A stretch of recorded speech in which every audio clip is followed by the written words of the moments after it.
So now that you've successfully stored your piece, it's time to clean up your wheel. And the fastest and easiest way to do that I want to encourage you all to do is to simply use your throwing water. You know, wipe off as much stuff as you can just right here at your wheel. And get these things back into your container that you can take to your locker, right?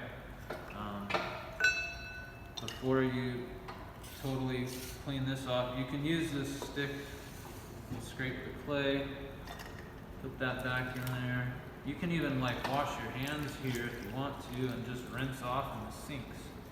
The more that you can handle in your own isolated work area, the better it's going to be for the time spent at the sink.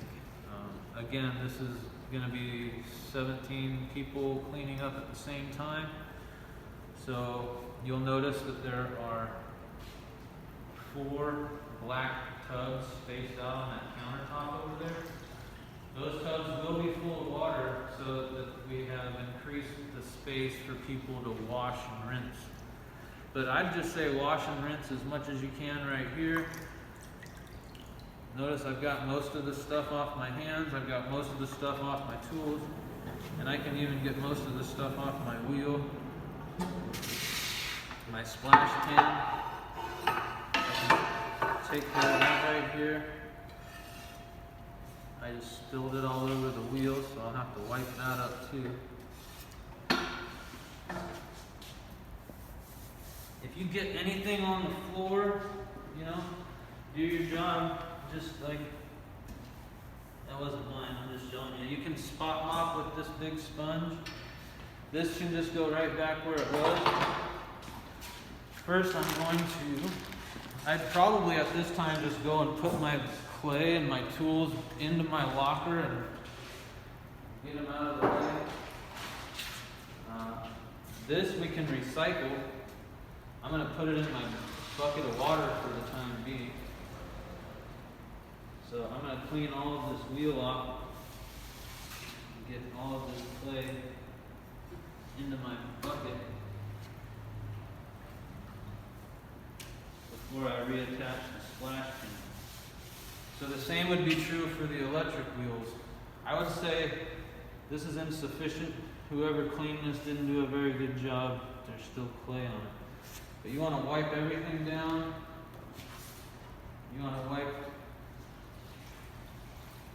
maybe one last time with clean water. So I've done all this with dirty water. Now I'm going to take this dirty water to the recycling clay bucket over here. Actually, you can dig through here and put the clay in there. This is usually where you're going to find your sponge and any other wooden tools that might be in here. This is just for clay, so just dig through here and get the bits that you can actually handle and put them in there. If you can't pick it up, don't put it in here. We're not pouring water in here, we're just putting clay in there. This dirty water now can just go down the drain. If you notice any other bits of clay that you missed, you can just put those in here. So now I'll just get some clean water. Rinse off my hands once and for all.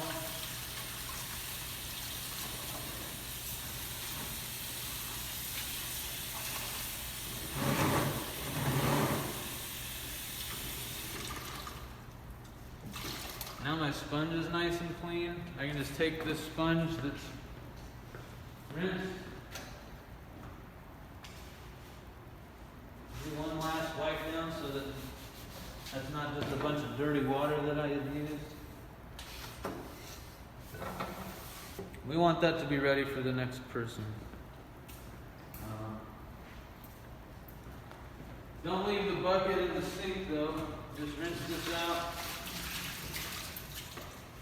Inside and out. If it's your own personal bucket, store it in your locker. If this belongs to this ceramic studio, you can put it back where you found it. These large sponges, if they don't belong to you, leave them by the sinks. and just try to do your best not to leave a trail.